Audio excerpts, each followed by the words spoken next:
Welcome. I'm Mike Mylan, Casual Mike, and I'm with Blaine Birch. And I'll tell you, this is episode 29 of Nobody Told Me with Mike and Blaine. And this is going to be perfect, Blaine, because, well, it's going to be, when should I give up on an idea? Sorry, I'm laughing, but when should I give up on an idea, on a product, on a business or whatever that is? Yeah. And I'm doing this as I'm trying something new. We're trying to go live, stream this thing, see what's happening. I have no idea what's going to happen. I have no idea what's even going on right now, right? I pushed a couple buttons. I think we're live in a couple places. I don't know. So I don't know. I guess we'll find out. We'll have to watch our chatter today. I can't edit then if we're live. Not that I do. It's like one time with me rambling. That's about it. The other thing is I'm like going, well, if I have two screens, maybe I can figure it out. I don't. I'm flying blind. Yeah, we've had a little some technical challenges in the studio today. We'll call it the studio. Well, that's what happens when you have no plan. You just kind of sit down with a beer and you're like going, oh, let's try this thing. Why not? We got beer. That's all we need. We're good to go. That's all you need, right? That's all you need. So we're trying that. We're going to a live view, and that way we can say, hey, I don't even know what's happening just yet. I have no idea what we're even looking at. Probably us. I hope it's us, right? So I hope it's us. All right. We'll find out after. Yeah. All right. So, hey, man, I tell you what, sorry for the rough, rocky start. But, that could be an indication I should give up on an idea. Or maybe it's just the seed of one. We'll talk about that. We'll decide when do you give up, but when do you keep going too, right? That's the flip side of that too. Yeah, that's right. So, all right. So I tell you what, if you're new to the show, if you haven't seen us before, you haven't heard from us before, we are at michaelblaine.com. And one of the things we do is we talk about business, we talk about beer, we talk about bullshit. Now, all of those three things, right? It's a well-rounded conversation of bees. So speaking of one of those bees, beer, what are you drinking today, big guy? Yeah. And with the beer, we actually do more drinking than we do talking about it, but that's all right.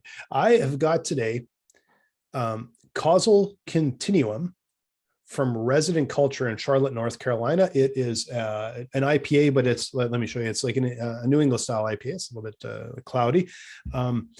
Delicious beer. I honestly don't know that much about the brewery, but it's a really good beer, and I'm liking it. So Resident Culture Brewing Company, really nice beer. What do you got going? You know what? I tell you what, I ran across this one, and I've always liked Kolsch's, right? It's kind of that citrusy, type of thing. So I always like a Kolsch. But I ran across an Altstadt Kolsch.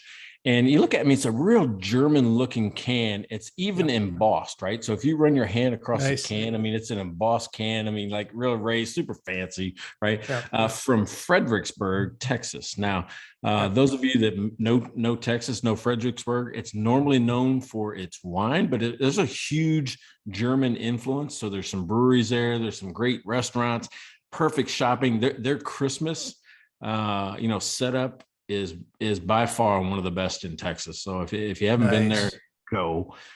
We try to go there just to even spend the night and go to a couple wineries and things like that. So Fredericksburg. So we're going to drink Kolsch from Fredericksburg, which is about I'm going to say an hour or so just north of me, right here in San Jose. That's awesome. I would love to visit someday. I've got the German roots, all the German grandparents. I love to revisit some of the, especially the food, right? Well, so when you come down, all right, so New Braunfels, we'll go up that way, green spelled with a U. All right. One of those, but we'll float the Guadalupe River. You're going to love it. It's an awesome experience all the way through, lots of, actually, maybe you should come during Oktoberfest. That sounds good. Or worse, it's called Worst Fest, but it's like October, November. Big beer, lots of polka bands, all those type of things. I think you'd love it. Probably the largest in the nation. Know what? And I'm pretty sure the USGP, the F1 race in Austin, is in October, and it might be real fun if that dovetailed. Because I'm a huge F1 fan, so yeah, we love watching F1 and love to go to that great event. So yeah, all right. So you and I have been in businesses, decades, right? Decades. And I've had some winners as ideas, and I've had some losers as ideas. Oh yeah. What I kind of wanted to dig in today was, you have an idea, you think it's great, you think it's the most wonderful thing in the world, and for whatever reason, it's just not working, right? Yeah. Now, one of the things that's happened to me in the past is that if you put a group of me and my friends in a room, we can come up with the most brilliant idea in the world. We can war game it out and formulate a plan that's going to just knock everybody's socks off. But it's called groupthink, right? Because we all like our own ideas. And as soon as we introduce it to somebody else in the world, somebody else in the market, they could go, maybe. I don't think it's for me, right? That's kind of the experience I've had. Have you ever had some ideas that you just thought were awesome, but immediately hit resistance? Yeah, man. Like I've been in business since I was in '99 or something. I probably can't count all of them because, that's the thing with entrepreneurs is where generally there's no shortage of ideas. The famous, ideas are like assholes. Everyone's got one. And that's, over the years, we have had just so many ideas. And like you said, the ideas are sometimes it can be a business idea. It could be a product idea. It could be a service idea. It could be just any number of things. And early on when we started doing some product, like especially when the iPhone came out, we started making some apps for that. And everyone you think is going to be brilliant. And then you find out, you learn, I will say learning the hard way is building it first and then finding out it was a waste of time. So you learn from that and you go, let's vet the idea before you have a lot dedicated to it and invested in it. Yeah, I think that's right. I mean, sometimes I get so caught up in the excitement of the new idea, the new project, things like that. I don't put as much due diligence in, right? I mean, maybe I don't ask enough people. Maybe I start down the road without getting good feedback, which has done nothing but cost me time and money every single time, right? Exactly. Yeah. I wish I would have had the Lean Startup book when I started my first business and when we started playing around with product and things like that. If we had been disciplined and tested things, we would have been miles and miles ahead. And on the other side is sometimes reading through the thickets and going, oh, we got something here. Like there is something here. But when you hear that is when you have that pull from the market. Like when it's funny. I actually had a conversation yesterday about a new service I think we're going to roll in, and the reason we're going to roll it in is because the partner I was talking to is basically demanding that we take their money to do this, and it would be really effective from both sides and profitable for us. And it was just like, that's kind of the opposite when the market is like basically slapping you across the face and saying, we need this and I want to pay you for it. Okay, that's a good indication. But as entrepreneurs, we always think we're so smart that I think a lot of times we listen to our ideas and our instincts above all, and sometimes can go down that path way, way, way too long. And it's just full of regret by the end, and cash laid out in its wake, right? Well, yeah, the hotel staffing company I had, I mean, we were really good at heart of the house positions. And when I say heart of the house, I talk about housekeepers, the landscapers, the dishwashers. I mean, the people that just kind of make it go. Mm-hmm. But I had an idea because of the difficulty that hotels had in staffing banquets, right? Events, conferences, banquets, serving food, those type of things. I'm thinking maybe I can get into more restaurant serving, more banquet serving. Mm-hmm. And guess what? That's a tough gig. It really was. So mainly they have a difficulty because it's so periodic. It's so, sporadic. You have, 80 hours in a week, or you could have 0. So it's hard to keep the same people on staff all the time. You've got to have other things for them to do. And I'm thinking, well, I've got enough. I mean, we're a staffing business, so we always have a pool of applicants, but then that leads to another situation where you always got new people walking in the door, which means there's training time, there's downtime, there's a lot of other liability that goes with that. But we tried it. We did try the idea, and there was a point in time where I thought we could make it successful. I thought we could make money at it. And believe it or not, it just wasn't worth the hassle, because we were putting in, almost 10 to 20 hours of recruitment and placement for one shift. Right. I mean, so if you didn't have 50 people you had to fill, for that one shift, it almost wasn't worth your time. So, I mean, the margin on it was so small, and the headache and effort to administrate it was terrible. So we ended up giving up on the idea, because the stress it caused on my staff was greater than the benefit of the profit. Yeah. That makes sense. Yeah, no, absolutely. And it's every time you step into something new, it's going to seem easy. Like, you always know that it always seems easy. And I'm sure you've talked with entrepreneurs like I have at times where there's, I know sort of this, almost the serial entrepreneurs. They'll be working on something. They'll be going. They start to get some friction. It isn't quite working. Well, let's try this one and let's try that one, because it always seems grass is always greener. Right. And so there's the danger. There's sort of the two sides, because there's a danger on always chasing something new, because you never learn, like you've never experienced enough and to learn to go, you know what, here's how we can make this work. Here's how we can make it profitable. But there is that decision point where it's like, no, we can't make this work at all. And it doesn't matter how far in you are, you just have to cut it loose. The other side is, just before you're going to get some success, you've learned all the hard ropes, like the hard lessons, how hard it is. It's like, but you're so far ahead of everybody else, because now you know it. Take that knowledge and make it work. And so it's a tricky decision sometimes to figure that out. Sometimes it's really plainly obvious, but other times it's tricky.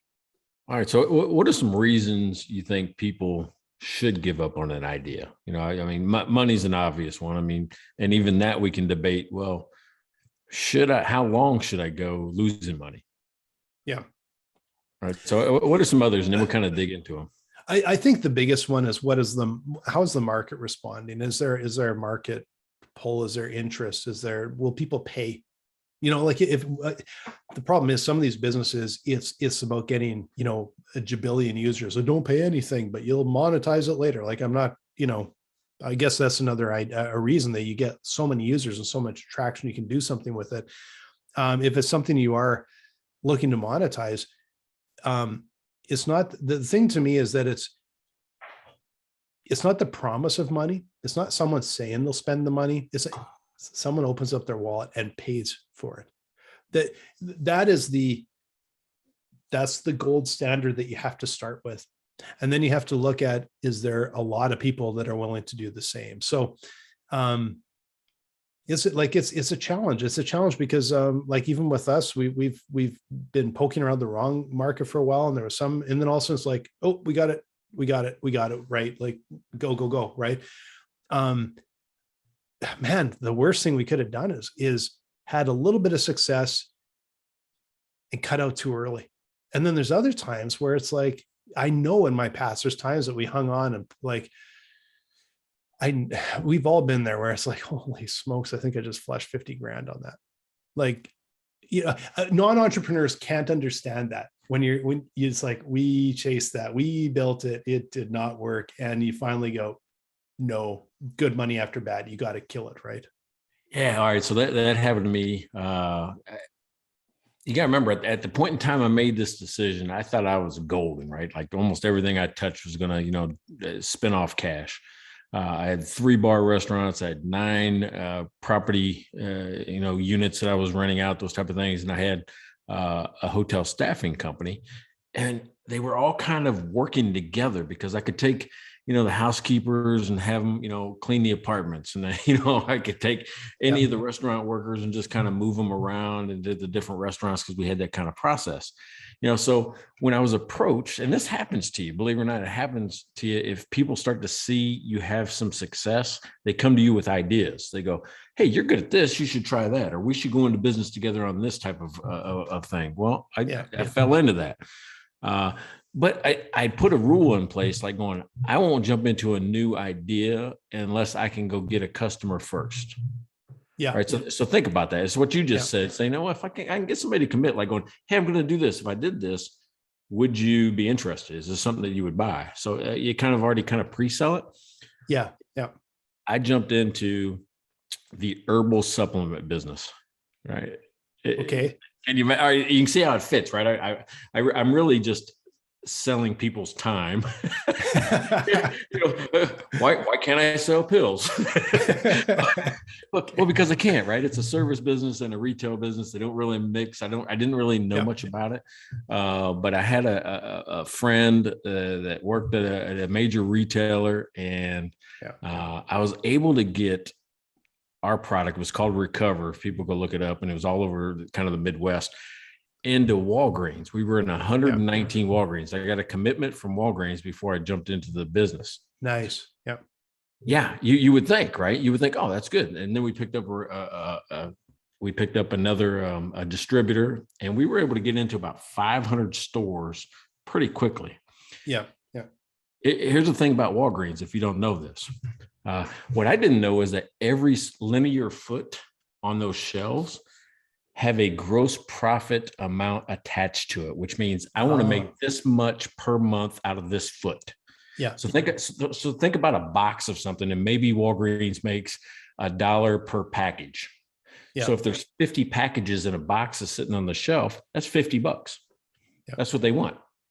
It's pretty simple math, but then they have thousands of products. Right? Yeah. So you want $50 from, all these things, and that's how they come up with their budgets. It also is how they come up with who stays and who goes. Okay. Yeah. As far as new products come in. And we had a contractual obligation to reach what's called 12X in turnover. Right. And you as a cash flow guy, they want to buy a new box every month, 12 times a year. Right. Yeah. Well, we never got there. Guess what happens when you don't meet your contractual obligations with Walgreens? Yeah, you get flushed out the back door into the alley. I'm pretty sure. Pretty quick. Yeah. You lose 119 stores. When you lose 119 stores, the distributor doesn't want to work with you anymore. And you lose a couple $100,000. That happens, right? Yeah, and the pressure is like you learn that hard lesson. And the pressure is then like you had the traction and everything, but then all of a sudden you realize, you know what, it was probably like it's on you to do all the marketing and all the marketing spend and somehow do that profitably. And the challenge just goes way up. So that's interesting because I didn't know any of that, but I can see how that all interplays and how that you have to make that shelf space work. Well, and here's what happened to us. Again, it was throwing good money after bad. We were at every event. We went on radio. We went on TV. We hired a celebrity influencer, in town to pitch us. Think of the money that goes into that, all with the message, as seen in Walgreens. Buy it at Walgreens. We were trying to drive as much traffic as we could to Walgreens because we knew that was the anchor. Yeah. The thing is, if it only gets we got to 9X, so we weren't even close, really. Yeah. Yeah. At that point in time, we tried to save it. I not just the Walgreens. I said, well, maybe I can save the other 400 stores, but I would have had to go find a new distributor, things like that. And there's a point in time where we had to pull the plug, and you pull the plug when you got a quarter of your warehouse still full and you can't get rid of it. Right? Yeah. And that's kind of what happened to us. I know one of the ones that I think back on that, we finally like had to sort of kill it was, and this is going back like at least 15 years or more. So it's quite a long way back, but we had started developing, we wanted to develop our own IP, and we were starting to look at, we were an interactive company, and we had started to look at, and this is pre-iPhone and everything. And we had schemes for like mobile games out in the world games where they were neat, probably 10 years ahead of their time, and we didn't have the technology probably to do it well, but we thought we did. And so we came up with all these ideas, and we were pitching these like all this interactive stuff. And then we found, well, you know what, if we could tie it to a television series, we could build, we thought it'd be really cool because we just sort of like, now it's like multi-platform, blah, blah, blah. Right. And so we started pitching TV series. and this was a little longer thread than it sounds, but we did this, and we were pitching these things, and we almost got one on Nat Geo, like National Geographic. We had a really cool series. But it basically, it ended up, the series was a little too dark for the time, because I think this was back probably 2008 or 2009 when the world was starting to shut down, and we had this series that was quite dark, that was built on it's kind of like almost like a mix of Mythbusters and Assassinations. It was cool, but it was kind of dark, right? But we sat down and looked at this, and when we finally got the final no, I started to follow the thread, and we had so many different people that we got involved from the producer level and everything, that it started to get like, I don't think there'd be anything left at the end. We had so many people involved in this bloody thing that it was, I think probably the luckiest thing was they said no. And I don't remember exact timing, but I remember going to an event one day, because we were still kind of thinking, it'd be so cool to pitch this multi-platform something or other. And we went into some sort of event, and it was full of television producers, and up in Canada, right? And some are super successful. But what struck me was, I looked around the room and I realized, like, there are the superstars, but the superstars aren't here today. There's a few hundred people here. And it dawned on me that, what, we're the most successful people in this business, in this room, and we're not doing TV. And it was like this cloud lifted, because we had kind of gone through it. It seemed easy at the time, and we actually got really far along. And then suddenly there was this realization that we had learned enough about the industry, and that, no, you have to be like a superstar. And I remember walking out and going, no, we're done. Like, we've got a company over there that's super successful, and we're going down the wrong path here. This is not, we are not prepared to go all in on this. And I didn't even see that, like, it was a poor fit.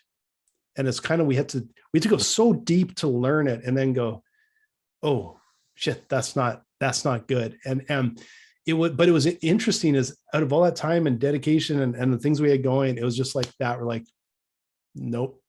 Yeah, we're done. This is not the way to go. We got good stuff happening over here. Kill that.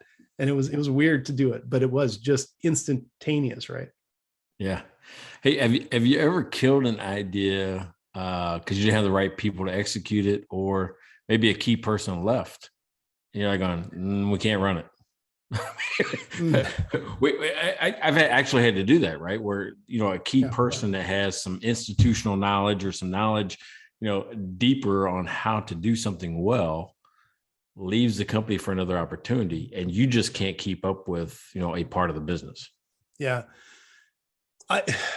Honestly, nothing comes to mind except that I can see exactly what you're saying. Like, and kind of want to hear about it, because I think that's a real key thing. And it goes into how you identify talent and value talent and retain talent, because that's really challenging. But it's not just talent. When you can build maybe a product or a service that can be fundamental to your business, can you recognize it and test it and make sure you can keep them? That's a challenge. Yeah, well, I mean, part of it was, all right, so we, in a training business, right?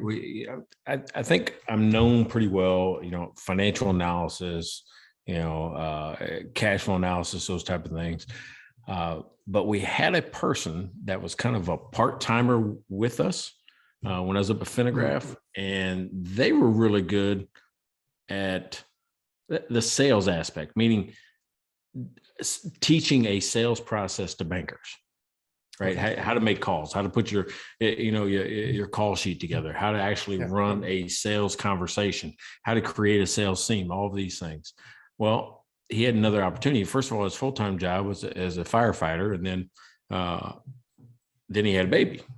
His whole life had changed, because he had a baby and he needed to spend more time at home. He couldn't be on the road, training, on behalf of the training division. So what do you do with that? I mean, and I tried it. I tried to do what he did. I went to one in Montecito, California, and bombed. Just absolutely. I mean, and I don't usually bomb in training, I was lost, right? Just because of the sales that I had done forever is not the same type of selling you do as a loan officer. There's a distinct difference. So if you don't have that knowledge, you can't answer the questions. I didn't even have the experience to talk about, well, here's how you approach a small business owner and blah, blah. I didn't have it. So we ended up having to kill, 30% of the revenue off of the training just because we didn't have a person at that point in time to fill in. Yeah. And it's those are like, I can't relate exactly to that, but I also I do know that those types of things are the things that usually you see after the fact that, I didn't realize how important this was or that was. And that's the, it's like you're forced to kill something, but it's really unfortunate because if you'd realize like, man, that was really useful, you might have been able to do some sort of backup or have something in place. Right. But you don't know until afterwards. And once it's gone, it's gone. Well, and when we're talking about that, I mean, life changes can be a reason that you have to give up on an idea or give up on your business. I mean, if you get sick, you go through divorce, they say that the number one cause of businesses to fail in the US right now is divorce. Oh, really? Yeah. That's interesting. Very interesting. Just because they have to sell the company as part of the division of assets or whatever. I mean, it's one of the largest causes of business failure. And of course, they don't list that in their list. They say, well, no, it's cash flow. It's undercapitalized. It's, wrong team, wrong, whatever. Yeah. Sometimes it's a life event that changes everything. Right. I mean, it happened to me. Right. So, so I get it. I understand. Well, and I think there's the need to be able to build the business so that it can run without you. Like people always say that, build the business so that it can run without you. That is easier said than done. Like I know right now we're not at that point. And it'll at some point, like I know it's in the back of my mind, it's important to be able to do that. Now the business can run if I'm on vacation for a few weeks. Like we've got this thing. It's not like, Joey, I wish I would take vacation for a few weeks, but that's another topic. But it can run for a while, but could it run forever? Not right now. It just couldn't. And it's not that easy to do. So it's, I think we're probably getting way off the topic of when you know when to quit, but it's all sort of related, right? Like you might be forced to if you're not careful. Well, I think that's all part of it. Like if you do go through a divorce, sometimes you have to come up with your partner's part of the equity. If it's community property and they own half the business and the business is worth $1 million, where else do you come up with $500,000 if you don't have it in cash? Right? You might have to sell the business and give up on the idea or give up on the dream to satisfy another obligation. I mean, what about stress? What about those times, you're in a position, you've built a company or whatever, and it's just, it's more than you can handle. It's just overwhelming. Yeah. And I think as a business owner, you're likely to experience that at some point. I certainly have at times where, and it goes back a little bit to our topic. I don't know, last week, the week before, the sort of the work-life balance sort of side, how important it is, because you have to mitigate that as much as you can, because it is going to hit almost every business at some point, if not everybody. Maybe it does everybody. It certainly has for me. And there's times when it can be really stressful and you have to be able to manage and work your way through it and have tactics to be able to do that, because business is hard. Business is really hard, especially when you're trying to really grow something, right? It can be a challenge, and that would be a tough way to go to kind of to have a business fail, because was the business sort of meant to fail, or did it have everything in place except, it just was too much? Well, all right. So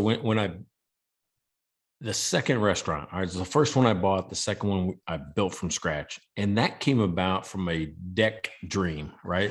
When I mean deck, it means my neighbor and I were sitting on my back deck and we're like going, wouldn't it be cool if we come up with a concept like this and just put it into action, right? Yeah. Well,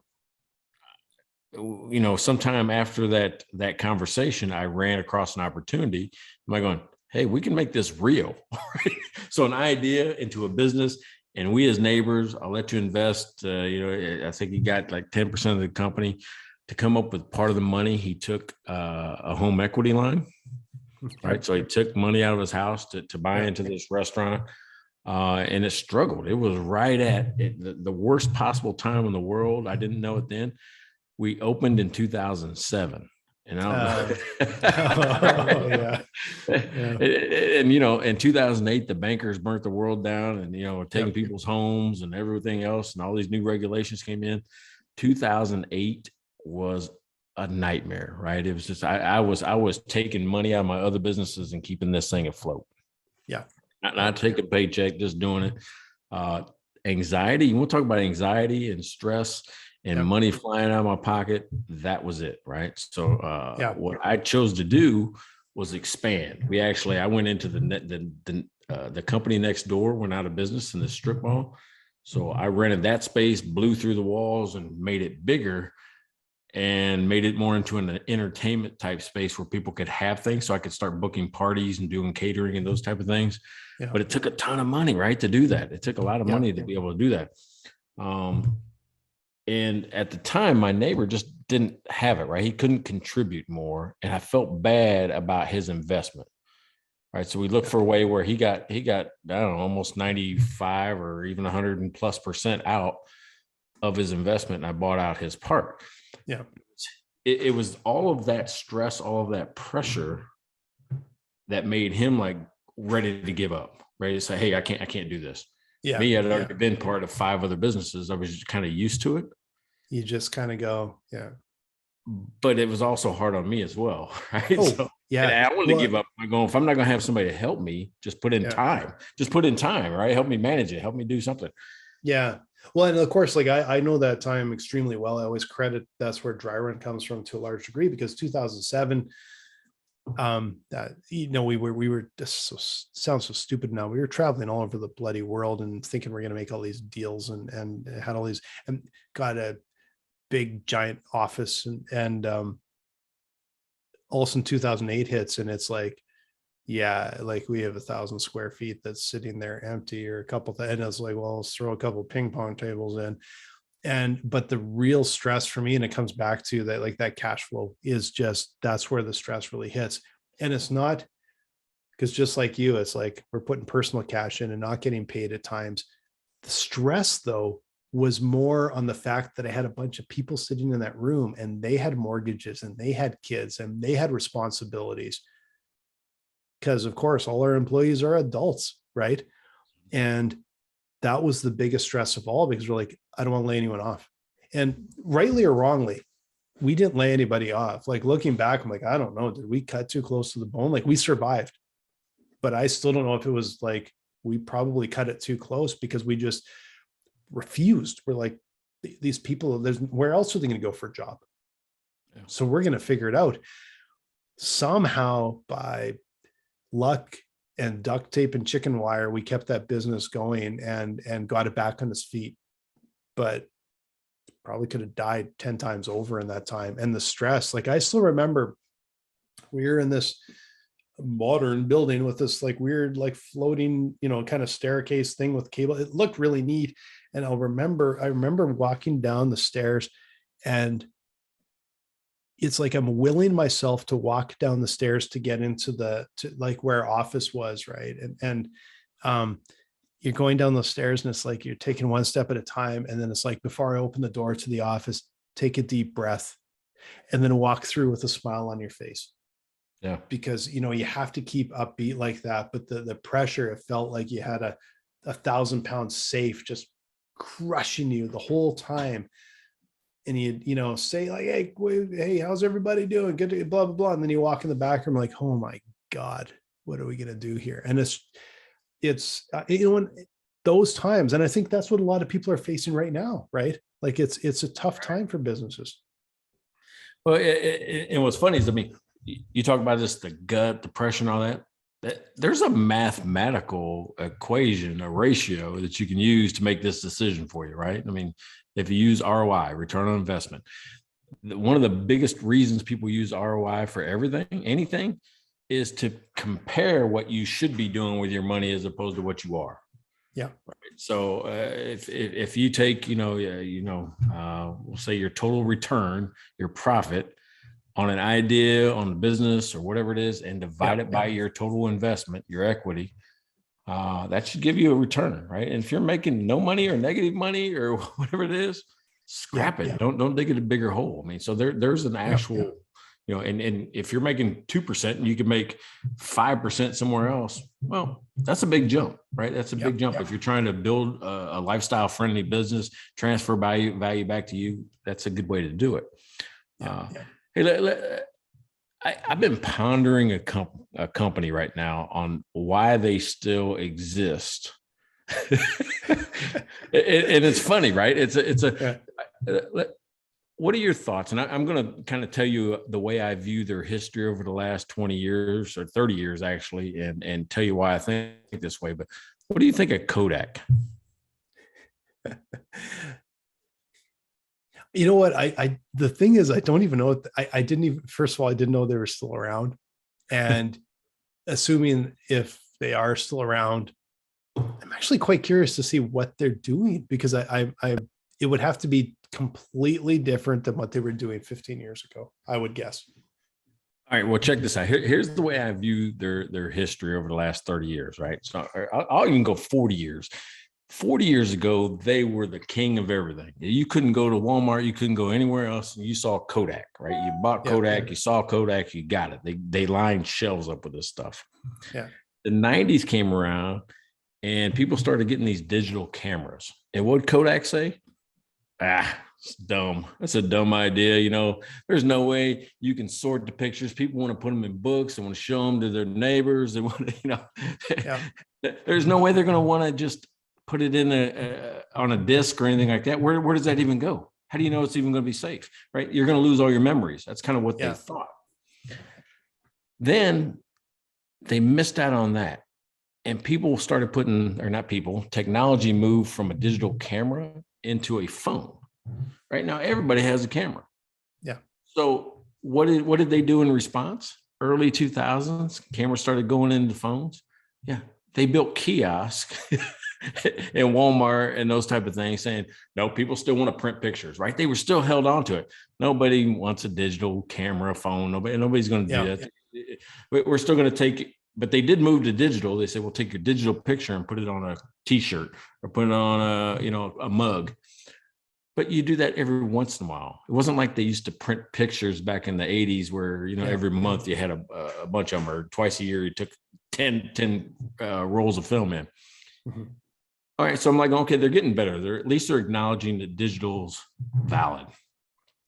So then right after that, early 2000s, we got the mid 2000s, maybe even late 2000s, maybe 2010, 11, 12. I can't remember the time frame.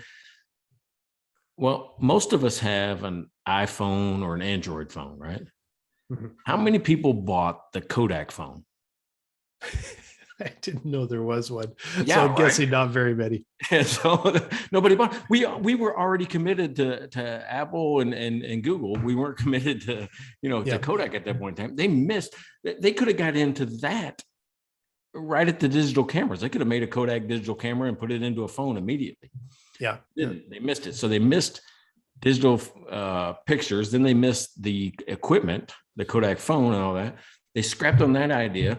A year and a half ago, you know what their big idea to change the company was? I didn't know they're still alive. So no, curious. Cryptocurrency. Does that even make sense? Kodak gets into crypto. I mean, I don't get it. I don't get it. What is the next thing they do? Yeah. I don't know what they could do at this point.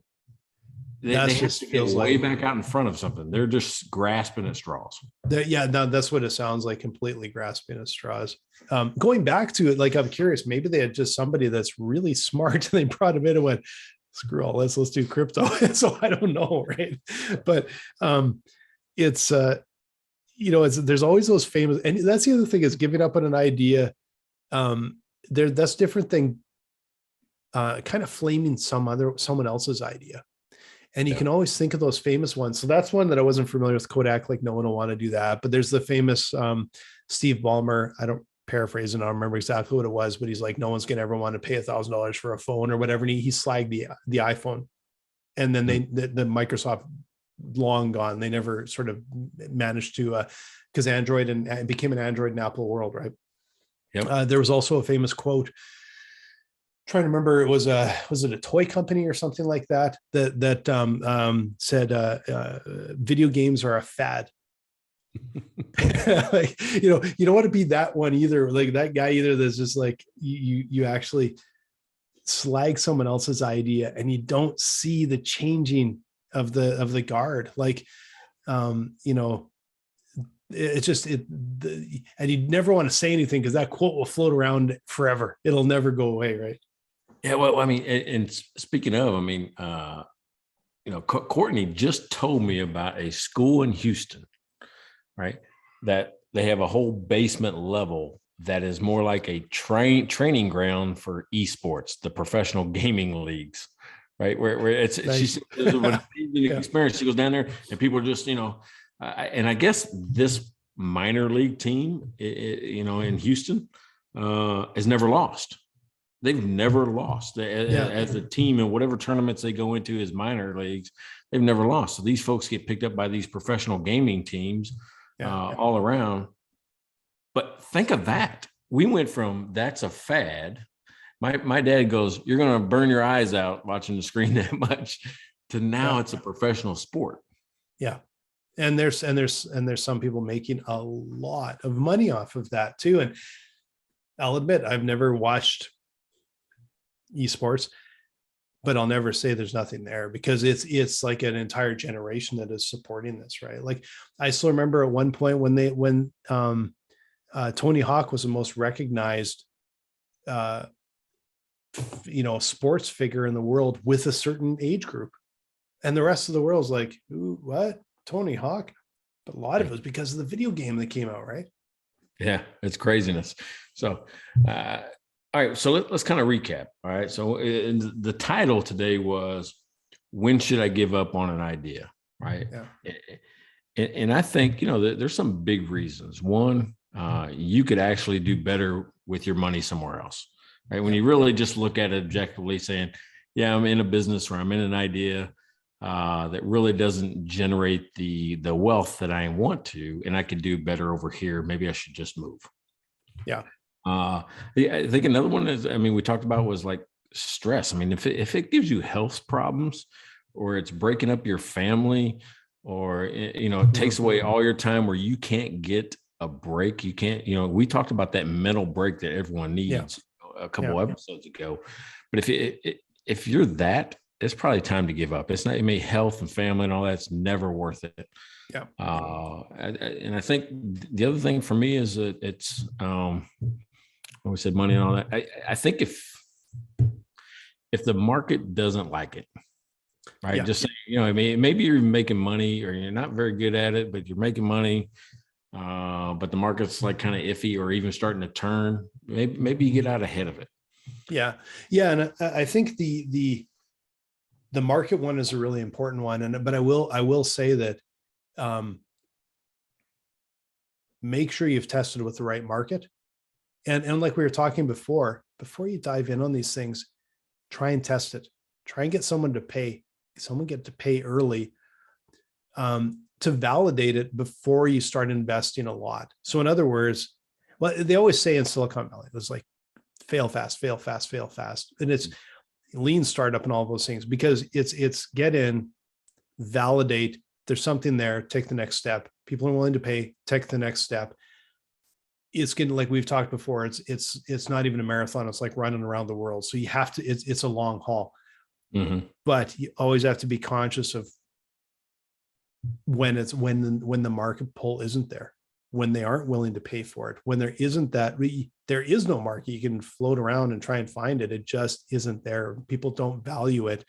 I think we've talked about this before in different episodes, where You have to be able to like recognize the opportunity and pivot. That a lot of times there's times where you see entrepreneurs fail because they're so dedicated to their own idea and they have so much belief in it. They just won't change it.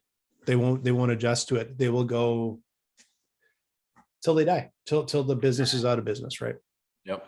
All right. Well, cool. So, episode 29, we got big 3-0 coming up, and I tell you, if you haven't been to mikeandblaine.com, if you haven't seen us on YouTube, we just tried this live streaming thing. Who knows how that's going to go? We might give up on the idea. Well, we have to find out, are we live? Is anyone out there listening to us live right now? Like, I have no idea. I have no idea. I don't even know where to look. Oh boy. We got to figure this thing out. Maybe by next week. The other thing is that, the idea I'm not giving up on is somebody out there is going to buy us a beer. Right. They're going to say, yep, it's worth it. They're going to go to our website. Yeah. They're going to buy us a beer, buy us a beer. And you can even buy, you can buy yourself a t-shirt or a mug as well. Yeah, we got cool stuff there now, man. We got merch now. Yeah, we got shirts, we got pullovers, we got coffee mugs, we got it all. All of it. If you like Nobody Told You, or Nobody Told Me with Mike and Blaine, hey, go support us. Go support the show. Tell us you like it. More downloads, more, tell your friends. I like it. Go and buy the number one, buy a beer. That'll be the celebration of all celebrations when someone finally buys us a beer. So you can be the first one. Be the first one. Hey, Blaine, good talking to you. Next, I think we need to come up with some more topics. If you got an idea, shoot us an idea. We'll kind of debate it with you. Absolutely. Love to hear from you guys. All right. Take care.